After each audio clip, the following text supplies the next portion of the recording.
Welcome to Solutions with Courtney Anderson. I am your host and guide, Courtney Anderson.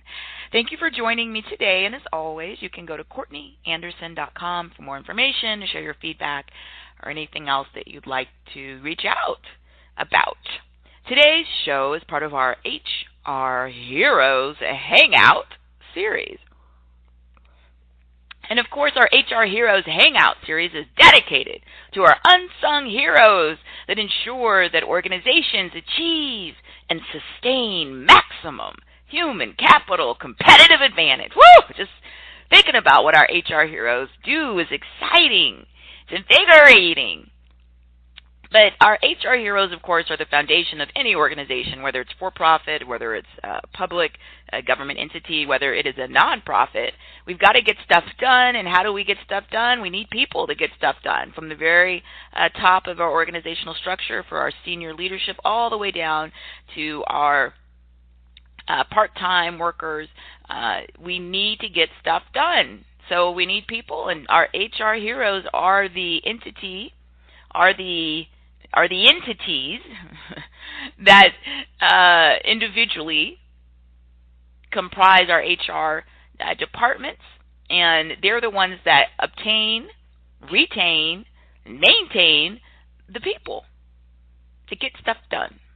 So whether or not someone is the CEO of an organization or they're a brand new entry at a minimum wage position, HR is the common experience they all share, and of course HR should be integrated into an organization decision team at the highest level, because of course everything I do, from the very tippy top of my organization, big picture macro environment, down to the most discrete element of work, all of it is all about HR.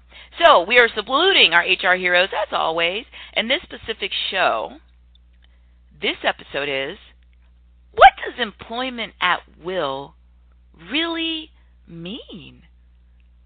What does employment at will really mean? And this is a program that is going to be specific to United States-based organizations, or organizations that are working in the United States or trying to understand better the United States legal structure, which of course has a huge impact on our human resources department, because it dictates what they're permitted to do, what they're encouraged to do, what they're prohibited from doing, things of that nature. So in the United States, what does employment at will really mean is a very important issue. In fact, it's one of the fundamentally most important issues that our HR heroes, U.S.-based or working for U.S. organizations, need to understand, as it's the foundation of employment relationships in the nation. And this is, of course, a nationwide issue.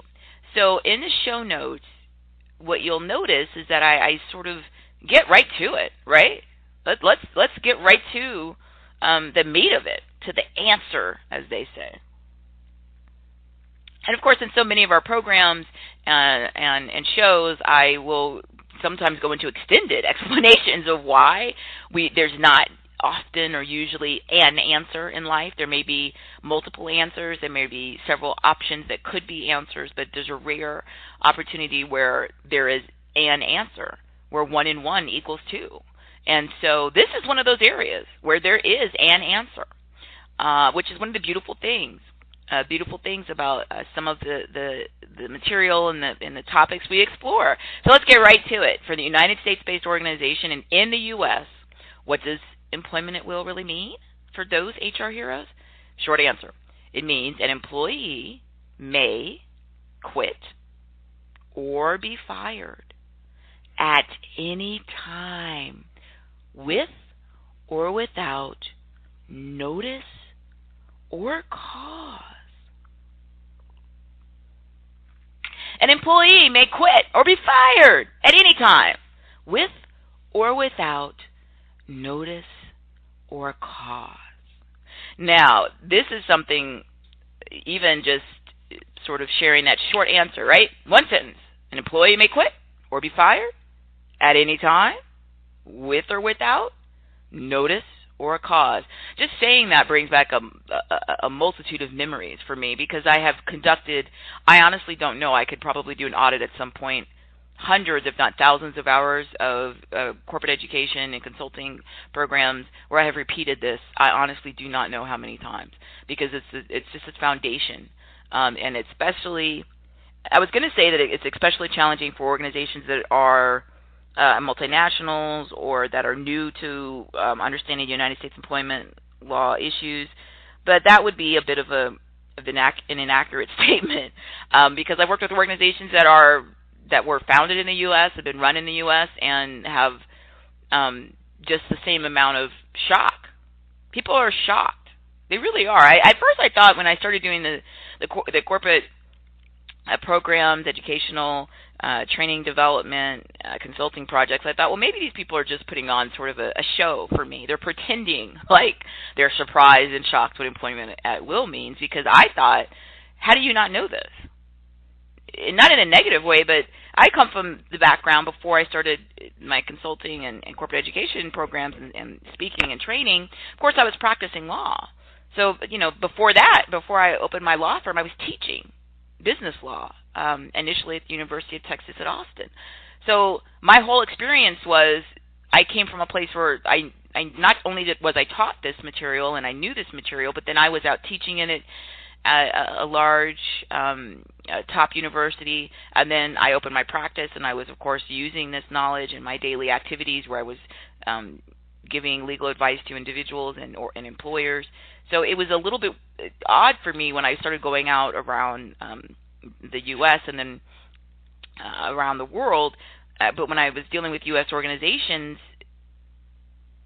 or dealing with organizations that needed to understand U.S. law, employment law, I really didn't get how they didn't know this, because to me this is the foundation of every single thing that you do at an organization, from discipline, job descriptions, management, evaluations. Like, it's all based on, in my mind, a fully clarified, crystal clear understanding of what employment at will means. What's the basic relationship? It's sort of, to me, analogous to, let's say that somebody's in a relationship, in a personal romantic relationship.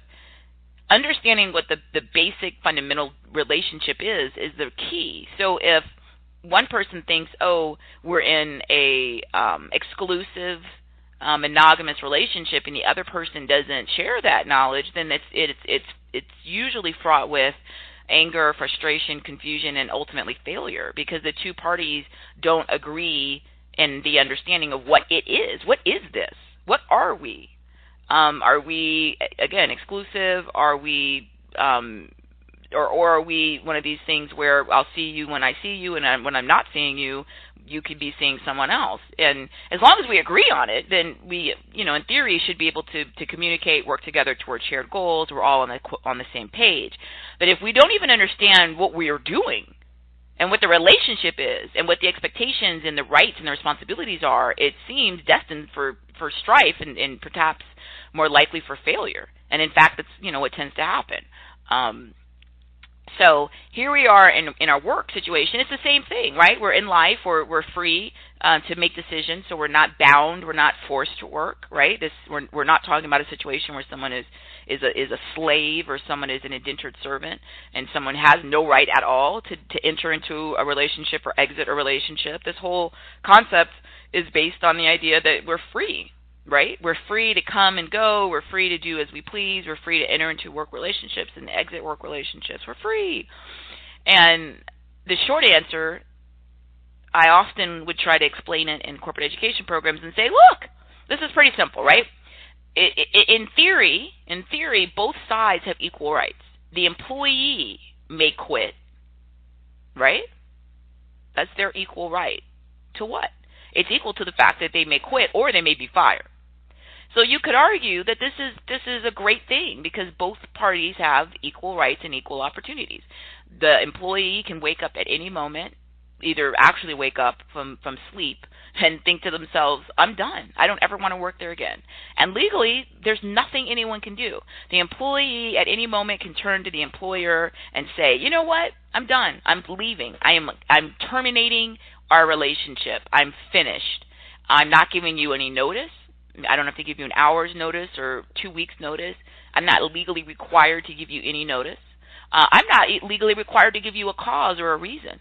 I don't have to tell you why, right? I don't have to say it's not you, it's me. I don't have to tell you anything. I can just say, you know what, take this job and shove it.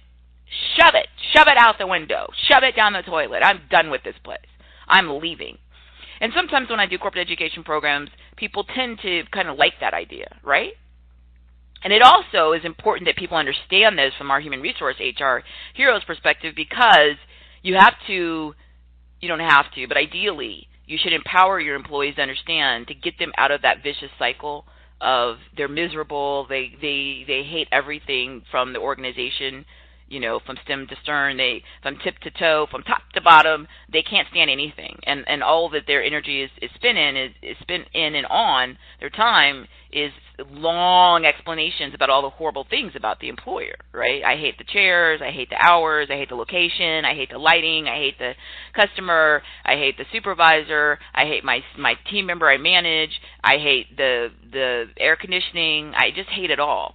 And to get them to sort of reframe this discussion, it's helpful, actually. This is why I said they should, in my professional opinion, help employees understand you don't have to be here at all, at any minute, including in the minute that they're sharing all the horrible things about the organization and how much they despise it. They need to understand that they can go. Sometimes when I'm doing education programs and it's a very contentious environment, maybe there's a lot of change, maybe there are issues that people feel vehemently about, I will tell them, and I'm not being facetious or flippant or anything. I'm really being as concrete with examples that I can, and I'll say to them, I'll usually point to, a door in the meeting room, and I'll say, look, there's the door or a door or 5 doors right there. If anybody wants to get up and walk out of the meeting and get up and walk out of the job, then you're legally entitled to do so. There's nothing I can do. I'll often tell them I'm not going to run after you and chase you and beg you to come back to the meeting. I personally won't, A, because it would be physically exhausting, and B, they have the right to do what they want to do. They don't have to come to the meeting. They don't have to come to the job. And I use this explanation of the employment at will as the foundation to try to then explain other issues that might be specific toward the organization, but also to keep coming back to this idea of choice. In the U.S., employment at will, ideally, the employee has this empowered right to stay or to go. It's up to them. They don't have to do anything they don't want to do. They don't want to be in a meeting, they don't have to come. They don't want to come to the job, they don't have to come. And I often will frequently use that to address the issue in a group educational training environment where people will tell me, hey, the only reason I'm here is because it's mandatory. I don't want to be here. I don't want to listen to you. I don't want to stay awake. I could care less. And my argument is awesome, right? You're absolutely an adult, and you should not come to a meeting that you don't want to come to. And there's a misunderstanding of what mandatory means, because there's a misunderstanding, in my assessment, of what employment at will means. You can't argue to me that you have to come to some meeting that you don't want to go to, because the job isn't even mandatory. The whole entire employment experience itself is not required. If you don't like it, get up and go. Now, there's consequences to getting up and leaving a meeting that the organization has instructed you as maybe part of your job. But as long as you're willing to face the consequences, go. And what I try to do also in reframing things around this is to help HR heroes be able to explain, if often there's organizational change, and then of course anytime you have any type of change, whether it's with our own individual lives, right? Sometimes I still lament, why did I change that detergent? I love the old detergent. I'm just, I'm like most people. I'm a creature of habit.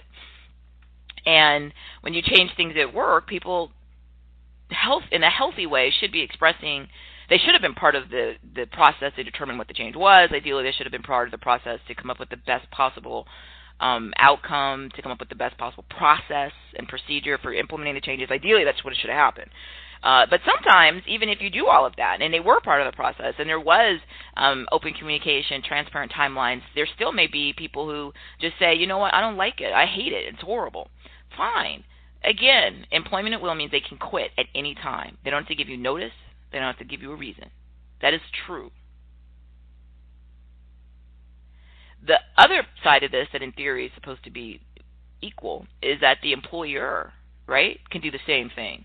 The employer can say, great, we're gonna have a situation where you are going to terminate your employment. It's not going to be one where you quote quit, but it's going to be one that we instigate. You're going to be terminated in terms of your relationship with us. You're going to be fired. You're going to be part of a reduction in force. You're going to be you can call it whatever you want to, but both sides in theory can do the same thing. The employee can quit. They can say, I'm done, take this job and shove it, I'm out of here at any time. They don't have to give any notice. They don't have to give a reason. The employer can do the exact same thing. They can tell the employee at any time, with or without notice. They don't have to tell you. They don't have to give you 2 weeks notice. They don't have to give you a minute notice. They don't have to give you any notice. They also can, at any time, with or without notice, without any cause. They don't have to tell you why. They don't have to say it's because your skill set's in one area and we're transitioning to a different type of professional service. They don't have to tell you that it's because you were late. They don't have to tell you it's because they don't have to tell you anything. Just like the employee doesn't have to tell them anything. And so the short answer in the show notes are, again, like I said, it gives me flashbacks when I just was writing this and when I'm talking about it, because I've done so many of these sessions where I've explained to people to the best of my ability with that one sentence, that is the law. And it's not me lying or making it up. So in the show notes, you'll see that I went to, in the United States, the National Conference of State Legislatures. I went to the National Conference of State Legislatures as a source for getting a really good definition on, hey, what is employment at will? Not what this lady, Courtney Anderson, says, but what's it really about? And that the state legislatures are, of course, in our United States, we have our state jurisdictions, and they all have executive branches and judicial branches, and they have legislative branches, just like our federal government does. Legislature is the entity that, of course, creates and passes our laws, right? And then our judicial interprets it. Okay, so here we go. Our state legislatures, this national conference where they collectively work together, now, here we are, we look to see what they said, right? What are they saying? And so I put the link in the show notes, and I put a lot of the content. I edited some of it just for space, but basically, they have a definition of employment at will. So let's see what they say. The longer answer from this state legislatures says, At-Will Presumption. Employment relationships are presumed to be at will in all United States except Montana. The United States is one of a handful of countries where employment is predominantly at will. Most countries throughout the world allow employers to dismiss employees only for cause. Now, this is really important, of course. We are a global show. This is a global practice that I have, and so it's really important that we understand, big picture, that this is not how the majority of the world works. This is a very teeny, tiny, small amount of the world that has this employment at will legal framework for jobs. Yet, the United States, of course, is a geographically a large region, and we are a young nation, but we certainly have been, in our short history, active on the world stage. And so it's important, if we're doing business with the United States, even if I'm an HR hero and I'm not at a U.S.-based organization, maybe I have locations there, or we're considering having locations there, and we're considering in contracting staff there, I need to begin to look at this. And maybe even if you're not necessarily dealing directly with U.S. locations or U.S.-based labor, you still might want to be interested in this because it's a big part of international markets, right? U.S.-based organizations. So it won't be hurtful for any HR hero to brush up on this. So here we are, the United States, a handful of countries, really small, okay? The United States, let's look and see in our show notes what at will define. Okay. At will defined. At will means that an employer can terminate an employee at any time for any reason except an illegal one, or for no reason, without incurring legal liability. Likewise, an employee is free to leave a job at any time for any or no reason with no adverse legal consequences.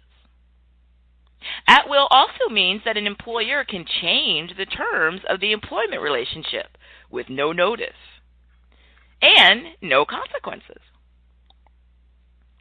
For example, an employer can alter wages, terminate benefits, or reduce paid time off. In its unadulterated form, the U.S. at-will rule leaves employees vulnerable to arbitrary and sudden dismissal, a limited or on-call work schedule depending on the employer's needs, and unannounced cuts in pay and benefits. All right, so let's stop right there. The big picture, short answer, employee can quit, may quit, or be fired at any time with or without notice or cause. That is it. The longer answer, provided by this organization, the state's legislatures, explains in a little bit more detail, more words, but they're telling you the exact same thing. They're also explaining that beyond the idea that the employer and the employee can say at any time, I'm terminating this, they can also change the terms, but that part is unilateral.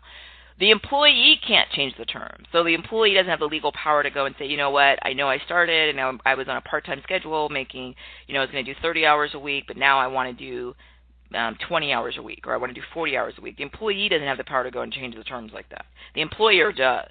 The employer has the ability to change the terms, to change the benefits. Let's remember for our international HR heroes, the United States government doesn't require benefits.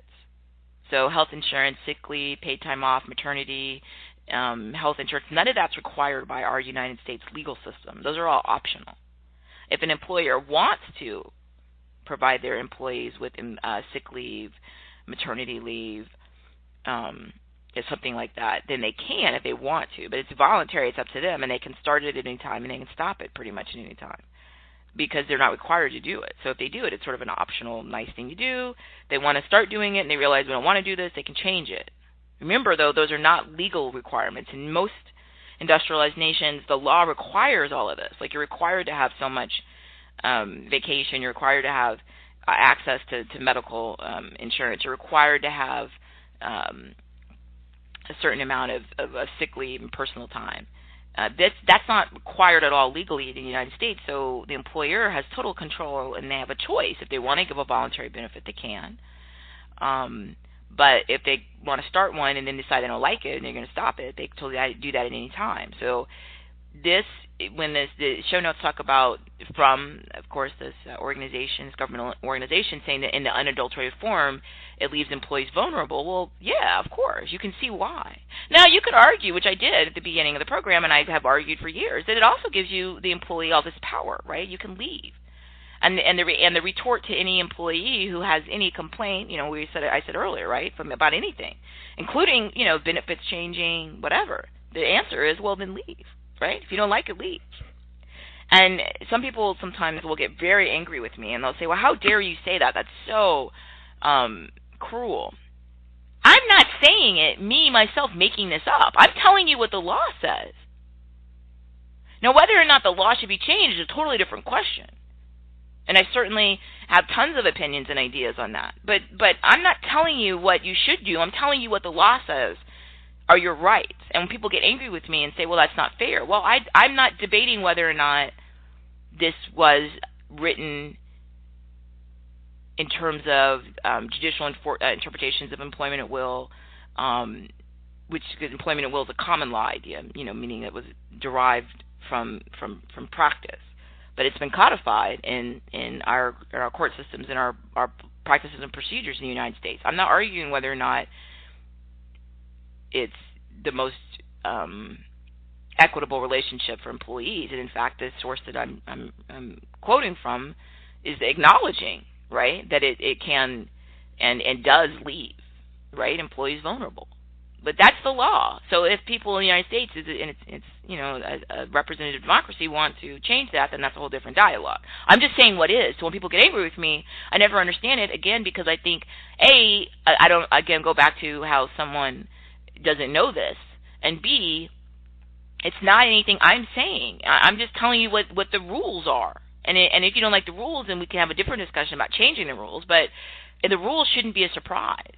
I would never go into a situation where I'm making my entire financial livelihood dependent on a job and I don't bother to look and read and see what the basic rules are about when I can be fired, or what are the rights that I have. And I'm not saying that everybody should go to law school. That would be an insane waste of everyone's time, and there wouldn't be certainly enough jobs for everybody to go be lawyers. What I'm saying is especially in modern times, right, with the internet, is just amazing because it's a big, huge encyclopedia, and many people have access to it on their phone. You don't have to tell me you're not going to have to go to the library. Why don't you look on there and see, go to a credible source and see what it says. That'll take you, 30 seconds. So, again, I'm not trying to, quote, shift the blame to the employee. What I'm saying is that employees and human resource people who are not yet HR heroes, because they don't know what the rules are, have to, if they're going to, in my mind, understand what's going on and have an opportunity to be as successful as possible, but look to see what the rules are. That just makes everything easier in life. So, big picture, short answer, employee can quit. They can be fired at any time, with or without notice or cause. That's the answer. So that is going to change a lot of what HR heroes do in terms of advice to managers, in terms of documentation, discipline, things of that nature. The reality is there are very few exceptions to this. The show notes, of course, mention you can't fire someone for an illegal reason. Okay? I noted in the show notes what would be some of the illegal reasons and what might be some of the options. Okay. Basically, in the United States, you have two types of workers: employees at will, which is everybody who's covered by this rule, and you have a very small, tiny group of people who have contracts. They're not at will because they really have an actual written contract. They may have an individual written contract between literally their name and the organization that writes out what the deal is, how they can be fired, if they have to have notice, if they have to have cause, if there would be a mandatory payment that will be triggered if they're fired. Those people are almost always in the U.S. very high-level executives. There are very few individuals who receive these contracts. They are almost always very high-level employees. What do I mean high-level? Like the chief executive, a corporate officer. They're very high-level. They make big-level decisions, and they're paid a lot of money.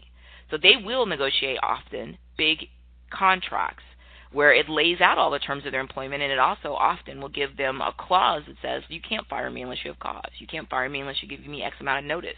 If you do fire me, even with the notice and the cause, you have to pay me X amount of dollars to make me whole. But again, those are only for very high-level individuals. The other tiny group in the U.S. that has these contracts, they're people who collectively, they're not high-level individuals, but they collectively get together and they bargain for contracts. Unions, collective bargaining. Depending on part of the country you're in, you may see almost zero employees in collective bargaining agreements, or you may see a fair amount. You tend to see more in the public sector and government agencies in the U.S. You also tend to see more union activity in areas where collectively there was a high union presence. That's different because then the union goes and negotiates what? A contract. That's what anybody knows. Anybody who knows nothing about unions has a general idea beyond the fact that people will say, well, you have to pay union dues. May or not be true depending on the facts.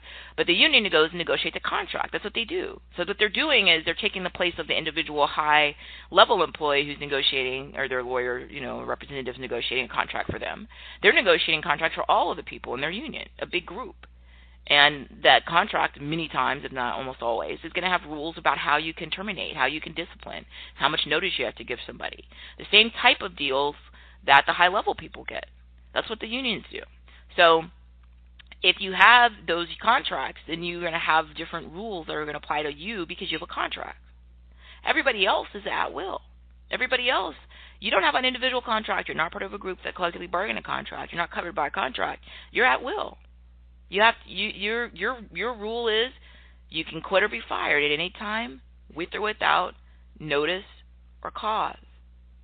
That is absolutely the reality. So I appreciate you joining me.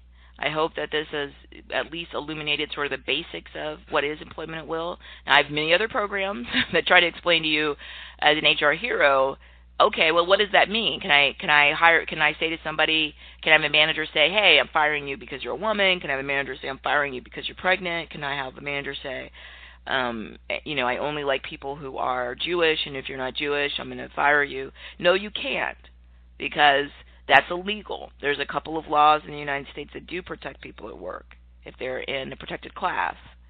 And everybody is in a protected class, because the laws basically say you can't use gender as a reason for a job decision. You can't use race or color or national origin. You can't use religion. You can't use if someone has a disability or is perceived as having a disability. So there's a little list of things that you're not allowed to use. And the list is relatively short, of course, compared to many other nations where there's a long list of benefits and requirements. But this isn't a comparative thing, because many people in the United States in the HR departments that aren't HR heroes, they, just like we were talking about people who are outside the U.S. being part of this program today and learning a little bit, just a little bit about employment at will in the U.S. just for their own knowledge and edification, there are many people in the U.S. who don't bother to read anything and understand how rare it is to have the system they have, the labor system in the U.S., and they don't bother to understand how rare it is to have so few legally mandated benefits. They don't understand that because they don't ever look and see what other places in the world are doing. And then they get really frustrated and they'll argue with me and say, all these laws, there's so much I have to learn. It's one of the shortest lists of laws you can learn in the world, especially for an industrialized nation. But again, that's a comparative big picture viewpoint. Of course, HR heroes are looking to see big picture what's going on.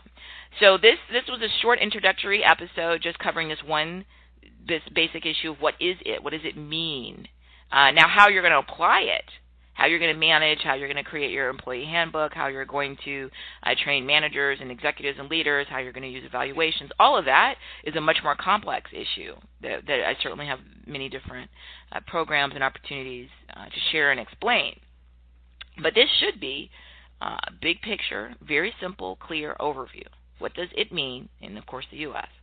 From an HR hero standpoint? And I appreciate you joining me today, and I look forward to continuing to be of service and answering questions, concerns, and helping you with solutions in your lives. Again, you can always come to CourtneyAnderson.com for more information. Thank you.